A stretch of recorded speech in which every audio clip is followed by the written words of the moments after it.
बारान आगा कहाँ ठहरे हैं पता कर लिया है। मेरे हाथ से कहो पीछे न छोड़े उनका। आप फिक्र मत करें, मैं उनकी हर सांस की भी खबर दूंगा।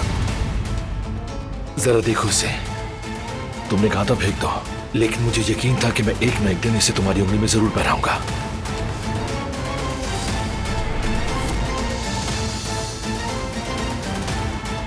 अम्मी, क्या हुआ बेटा, सब खैर तो है? इन डॉक्यूमेंट्स का क्या मतलब है अम्मी?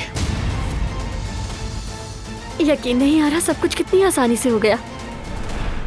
कितनी बेवकूफ अंगूठी तो भूल ही गई। शुक्र है अम्मी को पता नहीं चला। आखिरकार घर आने की जहमत हो गई। कॉफी बना के लाओ मेरे लिए। जी बेगम साहिबा।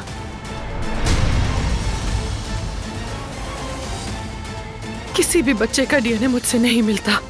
उन कब्रों में जो भी बच्चे हैं उसमें से कोई भी मेरा नहीं है रेवा। मेरी बेटी जिंदा है।